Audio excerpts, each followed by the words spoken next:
Good evening, everyone. Hope everyone had a good day. Happy Hump Day. We are talking about choices this quarter. If you're visiting with us, we are in the middle of lesson 9, talking about, or at the end of lesson 9, kind of in a midpoint there, rather, talking about serving. We're going to dive into some foot washing when we begin here, but before we do, we're going to ask Brother David Gerst, if you would, to lead us in a word of prayer. Our good Father, we thank you, Lord, for many blessings. We praise your name, Lord, for everything good comes from you, God. Tonight, Lord, just be with Brad as he leads us. Help us to just have open hearts, open minds, learn from each other, learn from your word, God. We thank you, Lord, for this day. In Jesus' name we pray. Amen. Thank you. So, foot washing. The mode of transportation primarily during this time frame was walking, right? They walked from here to there. So, dusty conditions, dirty conditions, and this was foot washing was kind of necessary. This was a sign of hospitality, to show how being hospitable. The three men who appeared to Abraham in front of his tent, he ran to them. And what did he offer them in Genesis 18, 1 through 5? Do you remember that? What's that? I would say. Yeah, since we're on the subject, yeah, not giving away any secrets. So, yeah, washing, offered them water to wash their feet, and he offered them food. And Lot did the same thing in Genesis 19, 1 through 3, offered them water to wash their feet and food. Did Abraham, I think I know the answer to this, did they wash the feet of these men, or did they just offer the water? From my reading, I think they just offered the water to him. But again, showing a sign of hospitality to someone. There's a song that Tim McGraw sings called Southern Voice, and in that song there's this phrase that says this a few times is, "Hi, y'all, did you eat well? Come on in, sure glad to know you," right? That's a Southern thing. Jessica's dad was raised in Indianapolis, Indiana all his life, moved to Huntsville, Alabama 2 years ago, something like that. Everyone's so nice down here. That's what he told us. It's a Southern hospitality. The South is known for that, and it's the same type of hospitality that we see extended here, and I'm sure that you've experienced in other places if you visited other churches. One place we recently visited was having an ice cream gathering after services, fresh homemade ice cream. They had no idea who we were, but they welcomed us, and I'm certain it happens in more places than we know. But are we supposed to do it today? From my studies, it's easy. Some would say that it's easy just to cast it off as a cultural thing. It's a qualification or a requirement for a widow in 1 Timothy 5, 9 and 10. Let a widow be enrolled if she is not less than 60 years old of age, had been the wife of one husband, having a reputation for good works. If she has brought up children, she has shown hospitality, has washed the feet of the saints, has carefully afflicted, and has devoted herself to every good work. But let's take a look at kind of the big picture. The place where we jumped off was John 13. If y'all want to turn there, we'll be spending a lot of time there.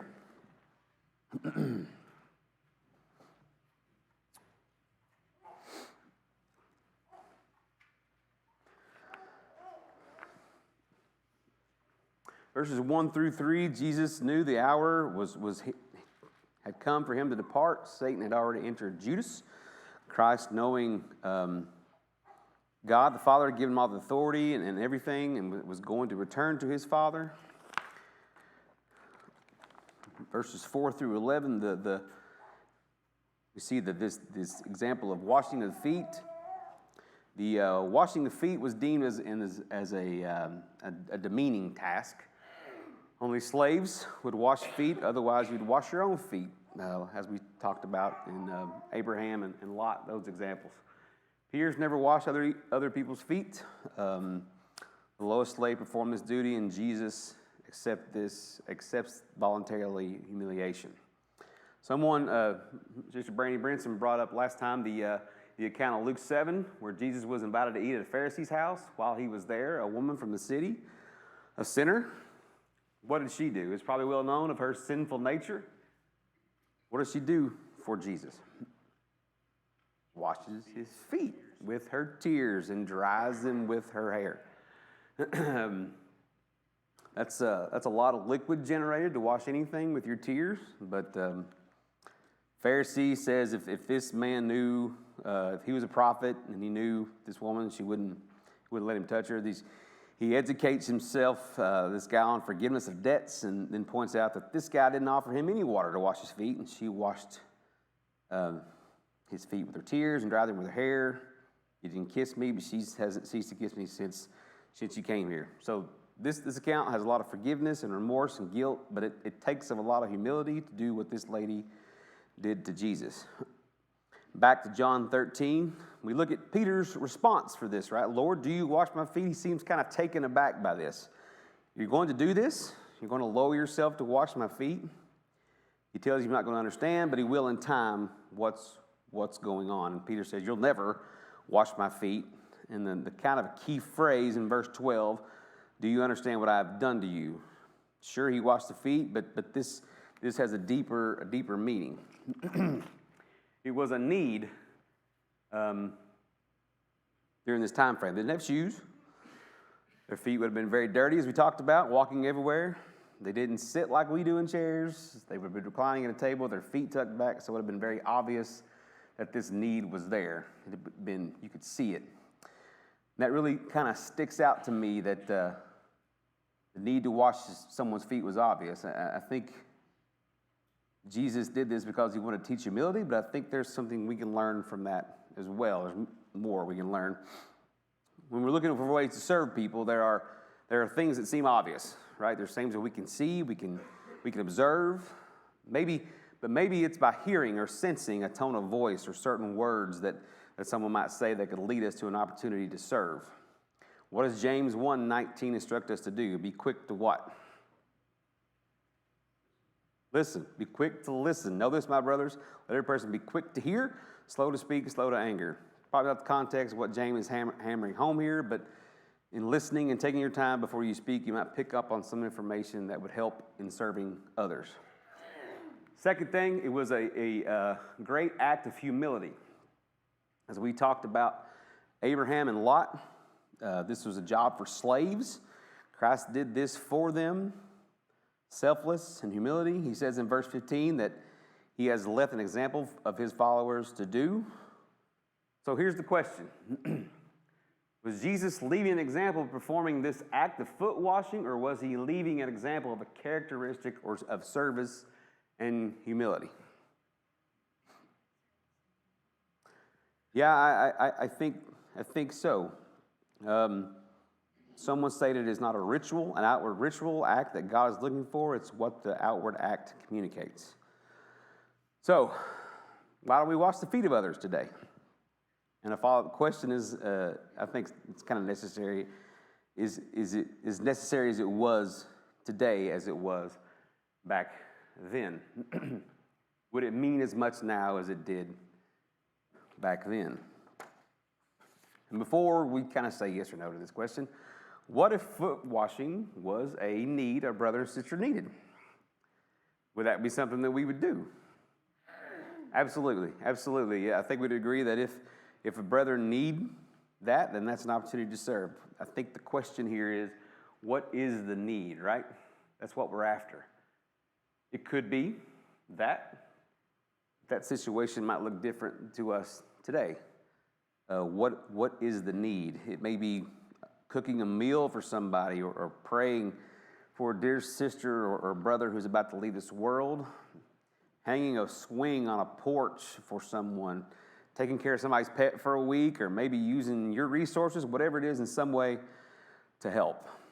It could be something doesn't have a lot of fanfare, something that's disgusting or degrading, something that you would only do for yourself. Jesus showed them and us that Jesus showed them and us that nothing was beneath him in serving others. And I think that's the point. He was prepared to empty himself, to Kyle's point last week, where he emptied himself of pride and ego, and he washed their feet.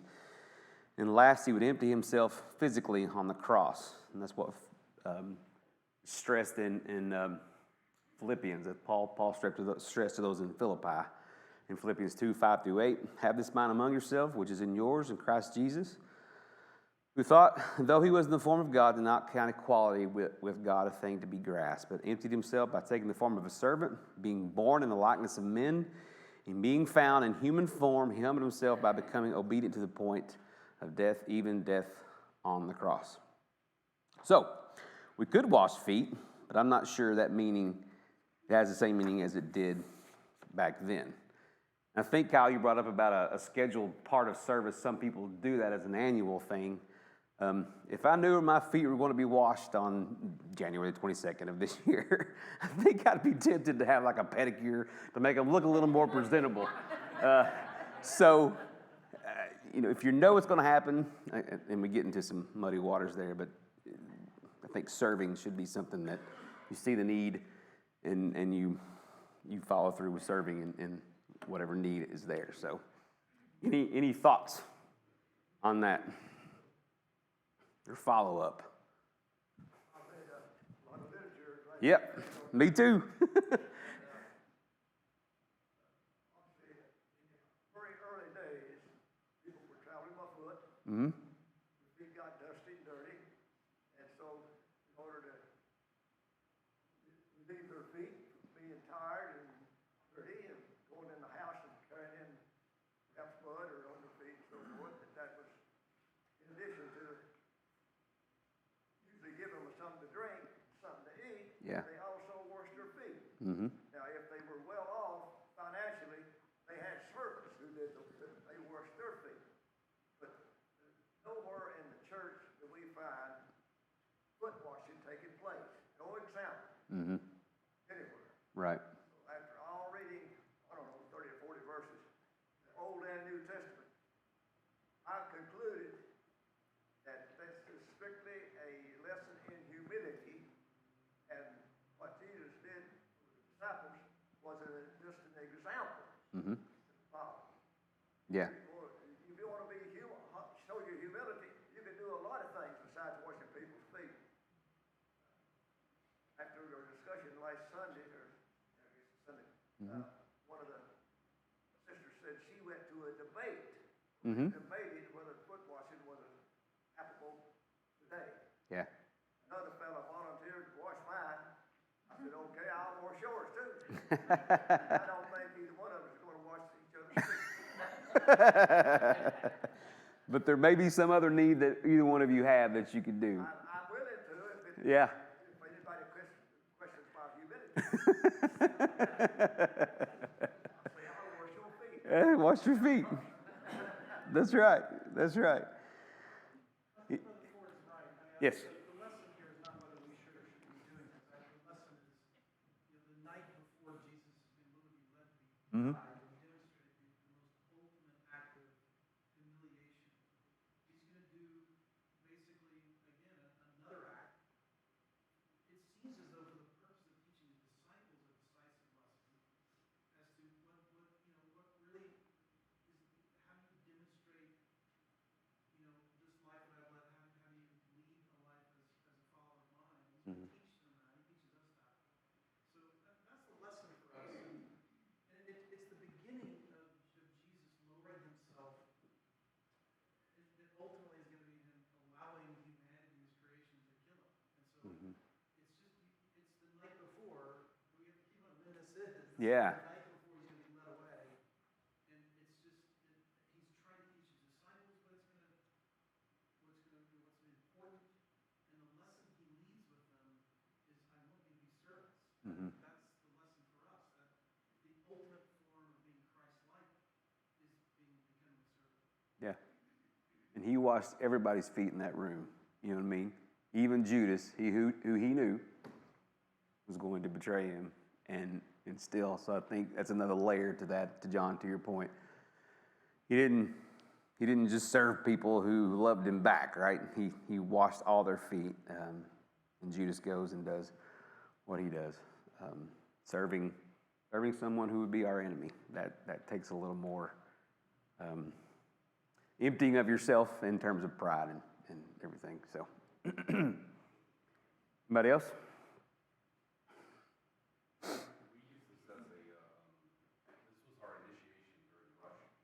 Okay. Harding University did not have fraternities, you had men's social club, Hmm? women's. And we had to wash each other's feet. And I thought, I mean, at first, we spent the night blindfolded, going to the woods, putting your hands in who knows what. Mm-hmm. Probably just applesauce. I don't know how they ate Hopefully. it Yeah. at university. Right. But at the end of it, it was, we wash each other's feet. I always remember that. And, the model for that social club was that we were not just friends, we were friends helping each other get to heaven. Yeah. And it was a neat experience. But, I mean, it's not required at all. It was neat. Yeah. It was a fun memory. Not a dirty feet, but being humble and washing your brother's feet and treating, that guy, that you're in that social club with like another brother. Right. Christ. Yeah. Run through the woods the night before that happens, or if you that takes it. Yeah, yeah. Obstacle course. I don't know where they ran us. We were carrying like a telephone pole or something. Oh, okay. And you're running through the woods, and then you had to really do trust exercise where you Yeah. had to fall back and they got you blindfolded, or just random stuff. I don't Mhm. remember it all. So at the end of the night, yeah, it was. And then we watch each other washing. That's those feet. That's pretty neat. Pretty good. Yes. Hebrews 5, verse 8. Huh? It would be the son, yet learn he obedience by the things that he suffered, and this idea of service to each other. Mm-hmm. More times than not, it's not necessarily a pleasant thing. Yeah. You gotta learn to do it. You gotta learn to appreciate it. You gotta learn to, that's part of it. Right. And then over time it gets easier. Mm-hmm.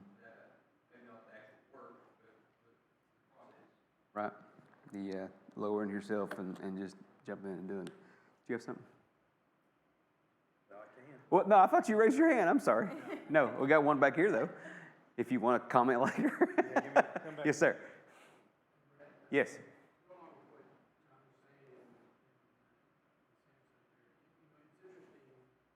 Our society today is all about convenience. Mm-hmm. And just like Sam said, a lot of times it's not fun to serve. Mm-hmm.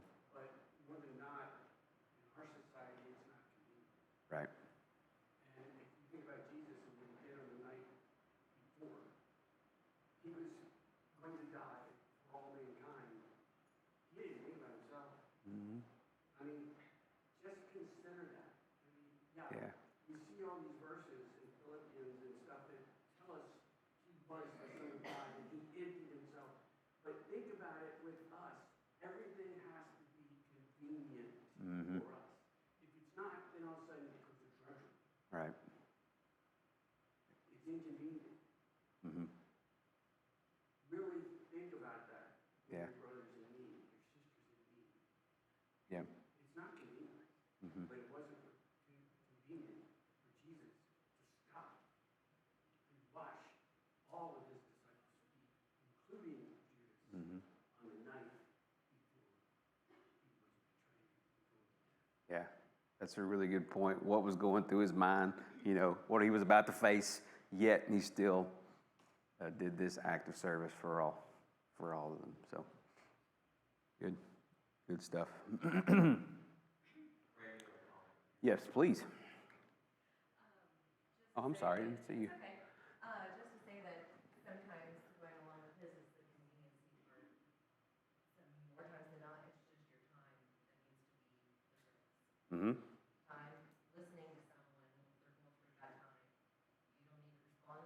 They may not want you or need you to respond. Yep. It's your time and your concern.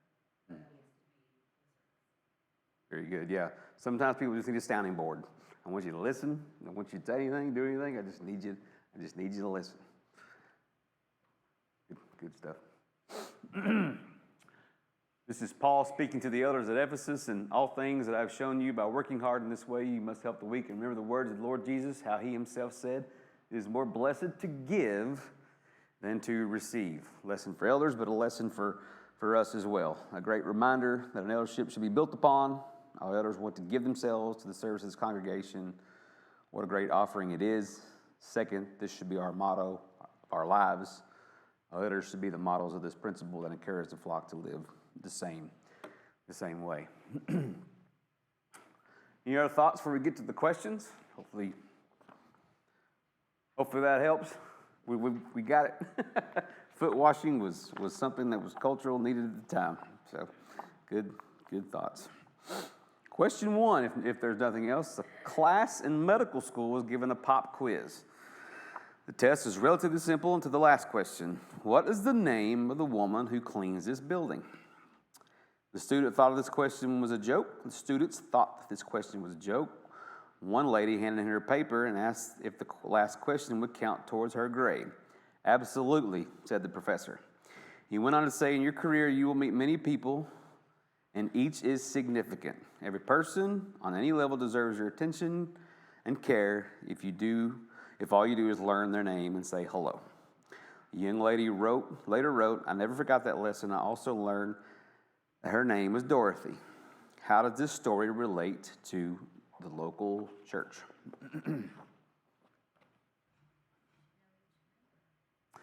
We should know each member. That's right. We should be familiar with everyone here. Find some way where we can help and serve in some capacity, right? It's an important lesson for us all. There's no member of the body that's more important than the other. Yeah. No, that's good. No member of the body is more important than the other. Is that what you said? Did I get that wrong? Okay, all right. More important than the body than the other. Good. Anybody else? How has your life been affected by the selfless service of others?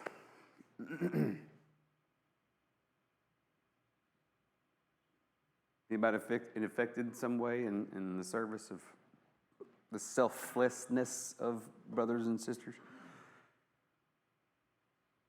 Hopefully we've all been affected, right? Hopefully we've all been affected in some way by our brothers and sisters and what they've done for us.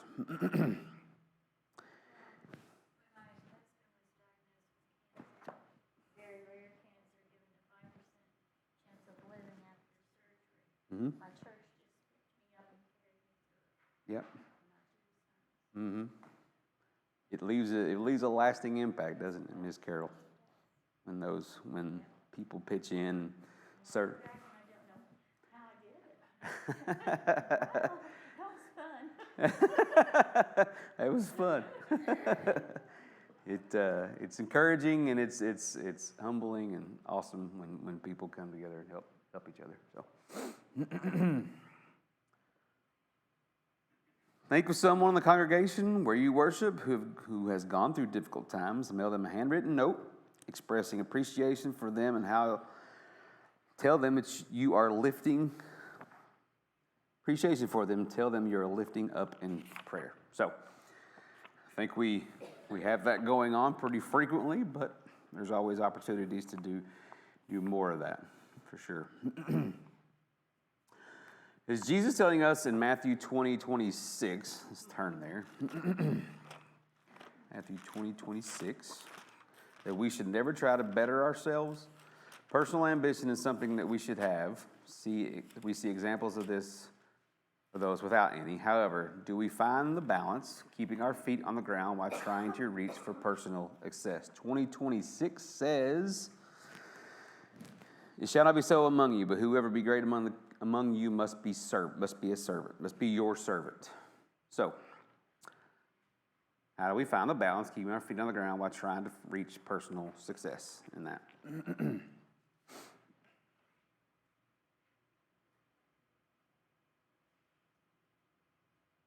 I got any ideas, thoughts? Doesn't seem to be the idea of not trying to improve and better yourself, but it's unless Mhm. unless it's just to be better than you.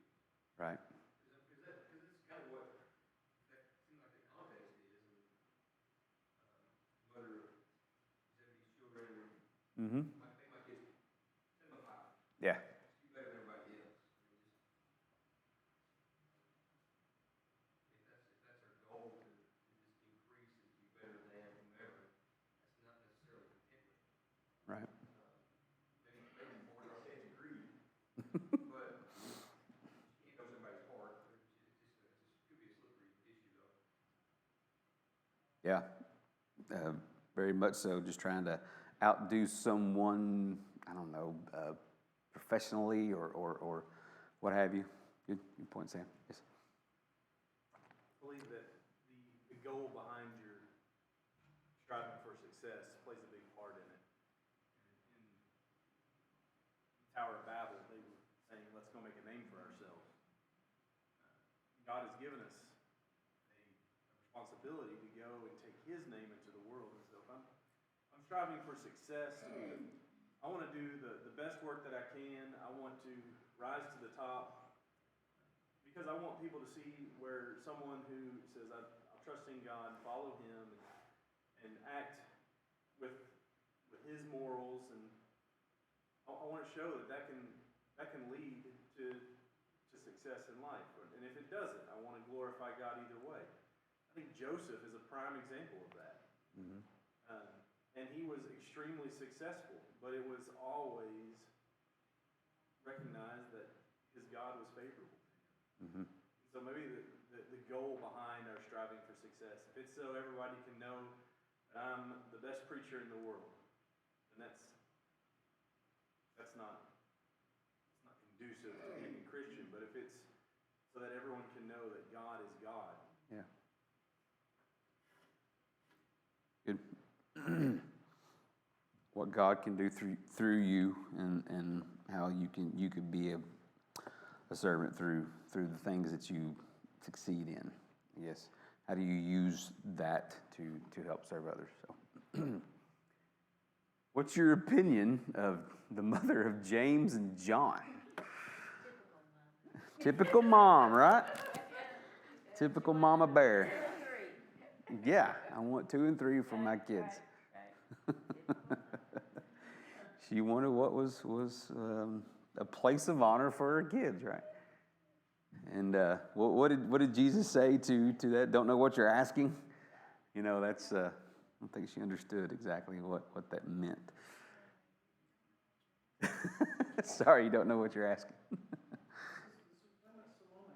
Huh?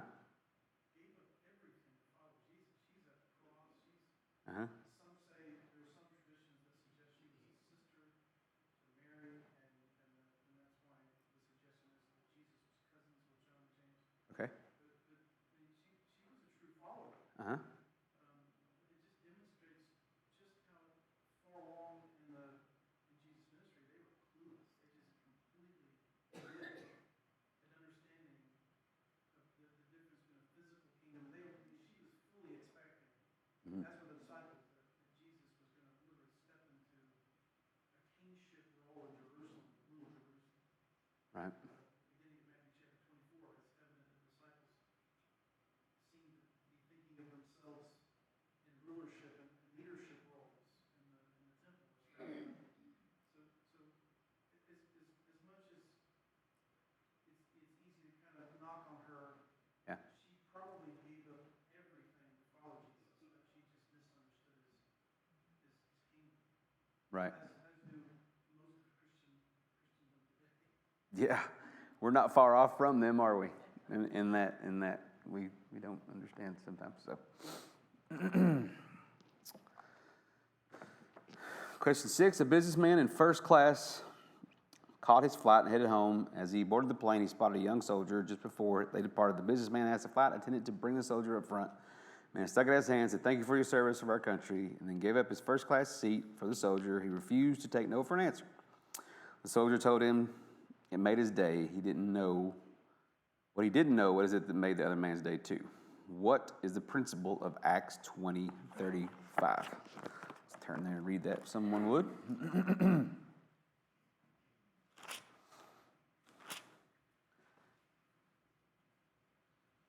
Man, just, yeah, we just read it. It's up there. What's the principle behind this verse?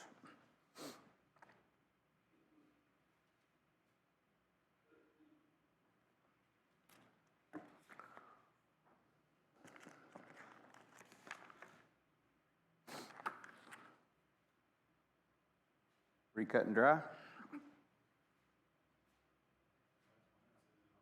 Last line says it all. That's right. It's more blessed to give than to receive. I think maybe another reference to Matthew 25, I think Jesus says, whatever you can do to the least of mine. I think Matthew 25, 30, 40, something like that. Mm-hmm. Whatever you've done to the least of mine, you've done to me. And that's what sticks to me.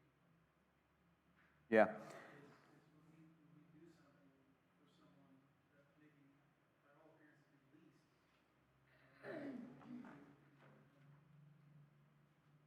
Yeah, that's one of my favorite, a favorite example of when did we do this to you, God? Well, when you did it to the least of these people, that's when you did it to me. So giving is difficult.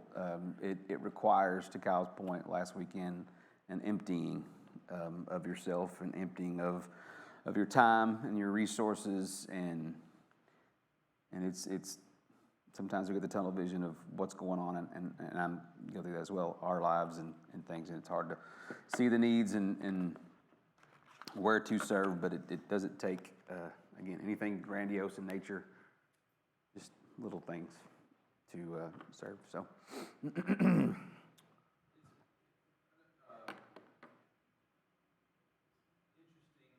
Interesting to see this when you start teaching these principles to children. Mm-hmm. I'm going to use the word almost like an addiction. When you do these things that reward not only what you're doing for someone else, but what you're receiving from being able to give that service. And we got a group of boys from this church do some work for someone for this church, and I heard a lot of, when's the next thing? Yeah. Doing this again. Yeah. That was really encouraging, two ways.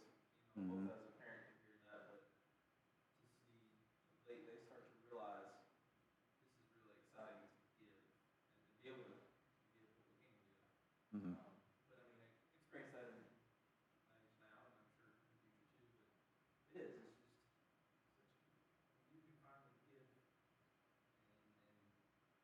your time, your finances, whatever you use. Mhm. To do that, it is very rewarding.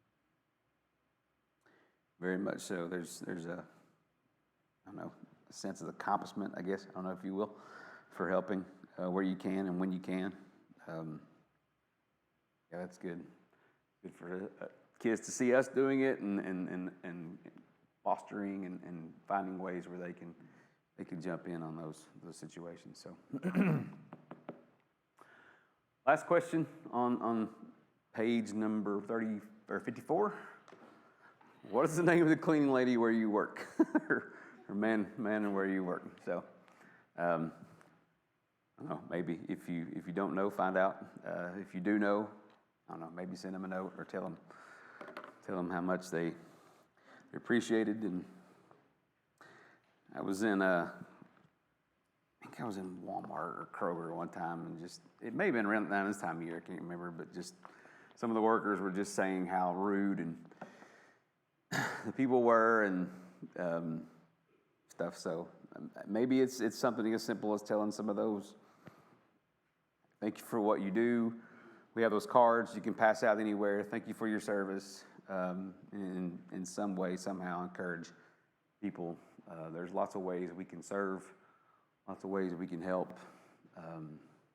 Just have that attitude, choose to do that, make a choice to serve in whatever capacity you can. Find ways. Anybody want to add anything to this lesson before we move on to lesson 10? Got it all figured out. Right now, do you respect people at all levels? Uh-huh, yeah. I can't help but think when we meet somebody, almost the first question you ask them are what they do for a living. Yeah, If you're a banker, they put you in one category. And if you're a doctor, you might be in another category right. in their mind. And if you, this poor old man that digs dirt all the time, necessary. Right. Necessary. Mm-hmm. And he may have the nicest family, he may be the best Christian, he may be an elder in the church, he may be in it, but on the job, he don't rank very high. Right. They're in that person's mind. Mm-hmm. So, I guess I need to be careful. And other people need to be careful where they do that. Mm-hmm. You know, talks about the man that came in and is all dressed up. He told him, here, have this nice seat. Mm-hmm. And the other person comes in and he's not so dressed up and nobody even shakes hands with him. Yeah. So, Mm-hmm. there's a lot of humility or not humility shown in your actions towards that kind of people. Yeah. Treat everybody the same, right? No matter how they should. Yeah. We should treat everybody the same. Try to be encouraging, help where you can. So, any other thoughts before we move on? Right, I find it interesting that, Yes. you know, sometimes kindness can be contagious. Yeah. It seems like people are down. Mm-hmm. Wherever you go, be it store, restaurant, whatever, just people are down. Mm-hmm. And I'm sure it has to do with times Yeah. and just how far removed from God this country is and this world is. But I've noticed that if you just smile, Mm-hmm. or if you just open the door for someone, or if you just, how are you doing? Just a small, kind thing to say.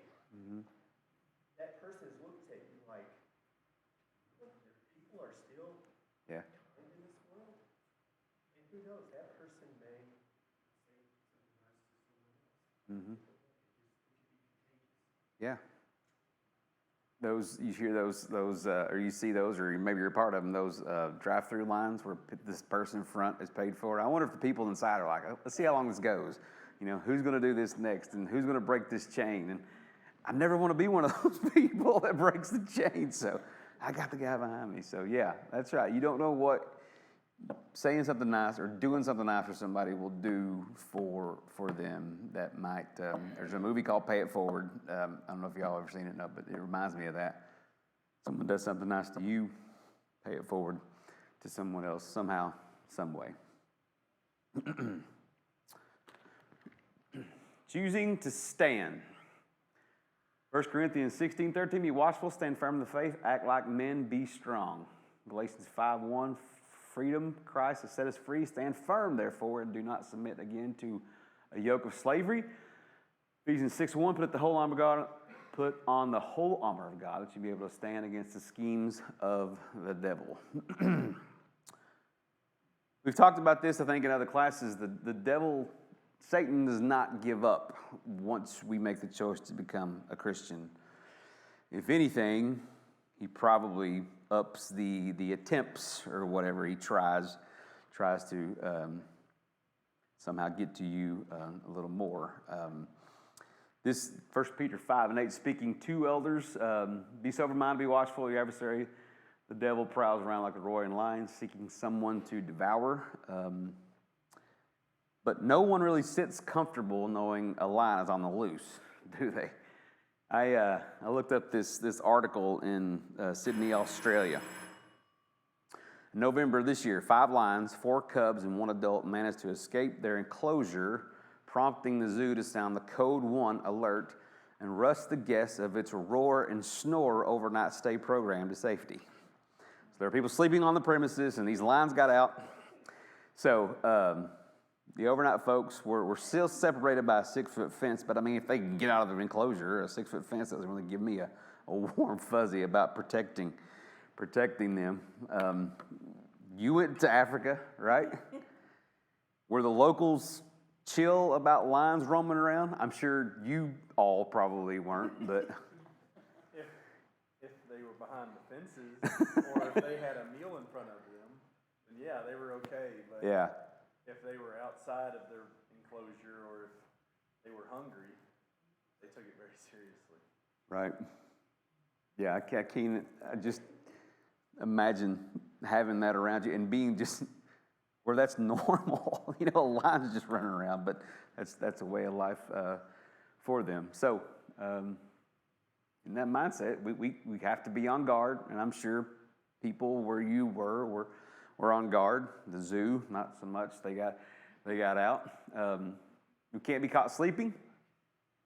Sometimes we get caught sleeping. No one is immune from that. The author mentions Luke 9:62. No one puts his hand to the plow and looks back as fit for the kingdom. It's the idea of moving forward, you know, not looking back and turning back to the world. We talked a few lessons ago about how we put on the new man, and we have to look forward, put the old things to death of the old man. Change things we used to do. Change your playgrounds, playmates, and playthings, I think is what he talked about. So he gives us this image that we're all kind of familiar with, 2 Peter 2:22, where a dog is returning to its vomit and a clean sow is returning to the wallow in the mire. When we first become a Christian, it's easy to be on fire, isn't it? It's easy to be just have zeal and be ready for work. But as the days wear on, and the ebb and the flow and the trials that we talked about a few lessons ago, and you couple that with the ever-growing changes of society that Robbie mentioned, and family and friends and others that we interact with daily, there are going to be people that we're going to meet that don't understand our faith or even care or respect that we have it. It's those moments that our mettle will be tested, tested to see how our resilient we are when those difficult times come. When, not if. Those times are no respecter of person or status or gender. And we find encouragement in places like Matthew 10. So everyone who acknowledges me before men, I will acknowledge it for my Father who is in heaven.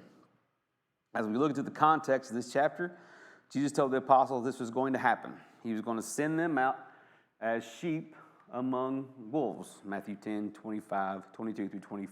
I don't think we have time to read all that, but I'll read this real quickly. And you will be hated for my name's sake, but the one who endures to the end will be saved. They will persecute you, and in one town flee to the next, for truly I say to you, you will not have gone through all the towns of Israel before the Son of Man comes.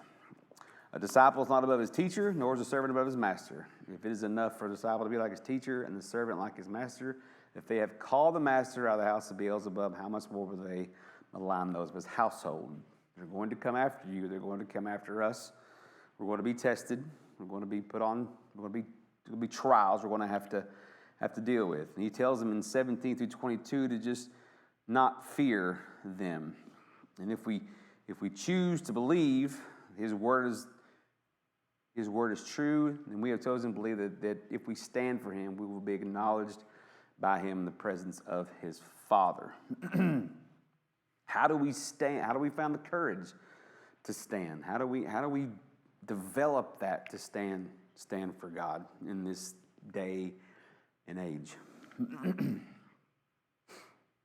Is that difficult to do sometimes?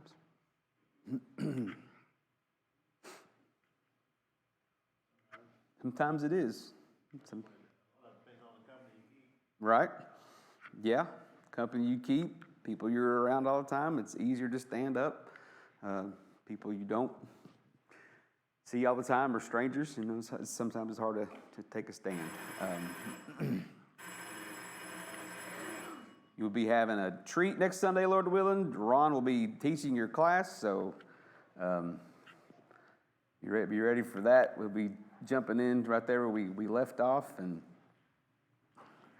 he'll do awesome, and we'll try to finish up this class, this quarter, this book, the next few weeks. So thank you all for your time and your comments.